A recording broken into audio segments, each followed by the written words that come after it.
Hello and welcome to the FatBoss Guide to Tyrant Velhari. Yes, and this is the first boss. It is going to be the biggest gear check for you so far. Pretty much, if you have enough DPS to transition the boss between phases before like horrible ability overlaps come in, this will really help you out. But the main thing is just making sure that your DPS know what their DPS priority order is, otherwise you're going to have a ton of problems. Now for this fight you do want to bring 2 tanks, in a 10-man composition bring 2 to 3 healers, in a 30-man comp bring 5 or 6 healers, and bring the very strongest DPS your raid team has, because it's a little bit tight. Now this is a 3-phase encounter where the boss will have new abilities in each phase, but also she has 3 main abilities that she'll do in all 3 of her phases. One of these abilities is Edict of Condemnation. This is a debuff placed on a random target for 9 seconds, which spawns a large targeting circle around them. Each 3 seconds, this player will take a large amount of magic damage, which is split between everyone within the targeting circle. Each tick from this edict will cause the targeting circle to shrink in size, causing the raid to have to stack closer and closer together to split the damage.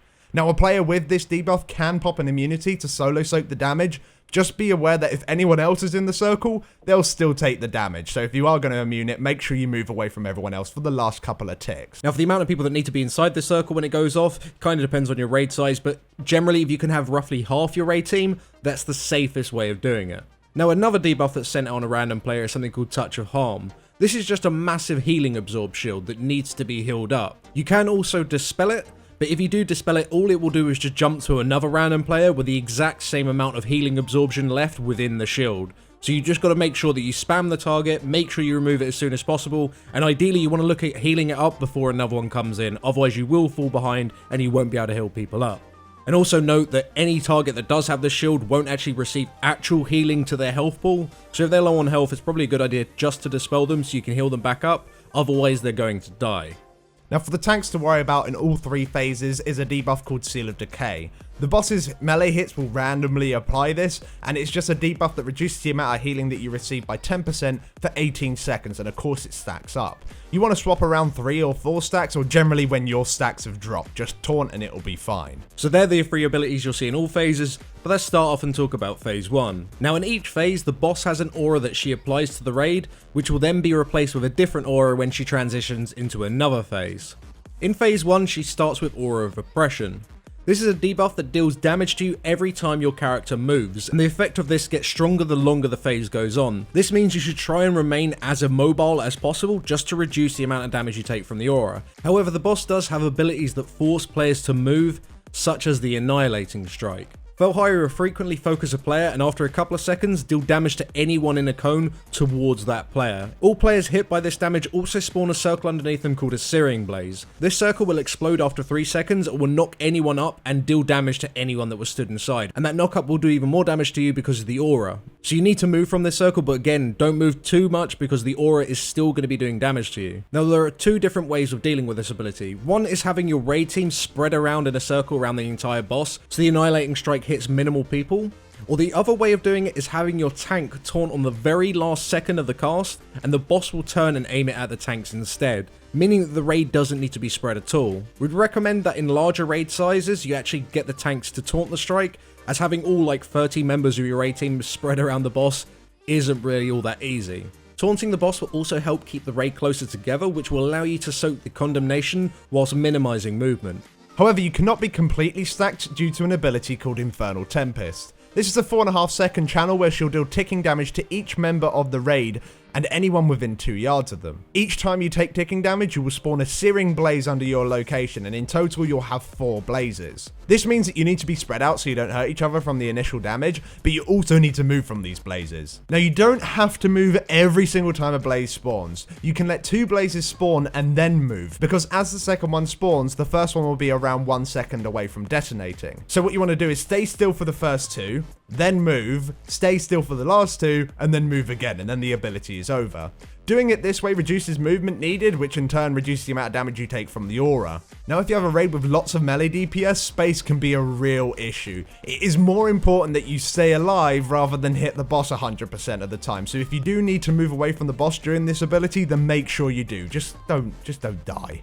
Now in this phase it can be really tempting as a healer to use healing cooldowns for this Infernal Tempest ability, but we'd advise you that you do not use any at all. You really need to save them for phase 2. Now at 90% health, the boss will spawn an ad called an Ancient Enforcer. When it enters the room, it will knock all players back. This ad has one ability, which is called Enforcer's Onslaught. This will cause an orb to spawn in front of the ad, which will travel in a straight line towards the side of the room. Once it hits the side, it will bounce back and return to the ad. Anyone caught in this orb's path will take fire damage and will also spawn a searing blaze underneath them. Tanks, make sure you face this ad away from the majority of players and make sure you don't get hit by the orb yourself. It is important that this ad dies just before the boss transitions at 70% health or very shortly afterwards, as you need to tunnel the boss in the next phase. You cannot afford to be killing this ad any longer. It is also very important that the boss reaches 70% HP before the 2-minute mark in the fight. This is because you'll have an Edict of Condemnation at the same time as an Infernal Tempest. This is really dodgy because your aura is really strong at this point, and you can deal with this overlap, but you kind of need to use big damage reductions and healing cooldowns, and you really want to save this for the next phase. So make sure that these two abilities don't overlap by pushing the boss before that time. But now when the boss does reach 70% HP, phase 2 will begin. As soon as this happens, the boss loses the Infernal Tempest and Annihilating Strike abilities, and on top of this, the Aura of Oppression is removed and replaced with a new aura called the Aura of Contempt. This is a debuff that causes players to be unable to be healed above 80% of their maximum HP, and this effect gets stronger as the phase continues. Like the lowest we saw was like 30%, so it gets pretty bad. Now she'll also gain an ability called Tainted Shadows. This will deal shadow damage to the tank and also cause that tank to deal splash damage to anyone within 5 yards. So when you are not tanking the boss, make sure you're not getting hit by this ability. Now this ability works in conjunction with another one called Font of Corruption. This is a 40-second debuff which is applied to a couple of people in your raid on each cast. This debuff makes it so you will always be targeted with the Tainted Shadows each time it is cast on the tank. Now when you do have this debuff, it does make you immune to all the splash damage from this ability, however it doesn't make you immune to the initial damage. Now over half your raid can have this one Font of Corruption debuff at any one time, so a lot of damage is going to be going out. The best way to deal with this is having all players with Font of Corruption to stack on top of each other so they can get the maximum amount of AoE healing, and they won't kill each other because they are actually immune to the splash damage. So the best way to execute this is to have two groups in melee range of the boss. One side will have people without Font of Corruption, and on the other side you'll have people with Font of Corruption. Having these two groups stacked up also makes dealing with the Edict of Condemnation super easy, because you can have more or less the entire raid soak the damage. Now at 60% HP, an ad will spawn called the Ancient Harbinger. She has one ability which is an interruptible cast that will heal the boss for 2% of her max HP, and then a dispellable hot that will heal the boss over 10 seconds. You need to interrupt this, and if a cast goes off, you'll most likely wipe. Now each time you interrupt the Harbinger, its casting speed will be increased by 15%, and this stacks. So the cast is slow at first, around 3 seconds, and she doesn't cast it that frequently, so even on 4 stacks you have like 1.6 seconds to interrupt. And this is really good because it allows you to pretty much ignore damage on this ad and just tunnel the boss. This is super important because towards the end of the phase, people only have about 30% of their health, meaning that tanks are getting absolutely destroyed on each hit. The font targets are dropping really low with each Tainted Shadows cast, and when an Edict comes in, if you don't have a huge CD for it, your people are probably going to drop too low and you're most likely going to die. And this is the reason why you saved your healing cooldowns from phase 1. Every time an Edict of Condemnation comes in, you really want to start using your damage reductions. You want to rotate CDs for each single one. Most of the time we had either an Aura Mastery or a Barrier or Spirit Links, and then on top of that we'd usually pop a healing cooldown as well. If you don't have cooldowns for every single one, people are going to have to use personals on them instead. Now you cannot afford to damage this ad at all in this phase. Make sure that all of your DPS are nuking the boss down as much as possible. We even use Lust during this phase when the 3-minute cooldowns come up, as well as Second Pot. Just get out of this phase as soon as possible, and this happens when the boss hits 40% HP. As soon as you make this transition into phase 3, you can take a bit of a breath because things are now going to get a lot easier for you. Phase 2 in this fight is definitely the most difficult part, and you now want everyone in your raid to immediately swap to the Harbinger. You can't afford to leave this ad up because the mending casts are just going to get to the point where they're instant. Now Velhari in this phase does lose Tainted Shadows, and she'll also lose the Font of Corruption, and on top of this the Aura of Contempt will finally be removed. And the final aura that comes in is Aura of Malice. Now this increases the damage that all players do by 20% and the damage that they take by 10%. This effect again just gets stronger just like the previous auras. Now in this phase the boss will also gain 2 new abilities. She'll gain something called Bulwark of the Tyrant. This just deals shadow damage to the tank and random other players, but most importantly will cause a pool of shit to spawn underneath them that deals ticking damage. She also does something called Gavel of the Tyrant. This just deals fire damage to the raid and knocks you back.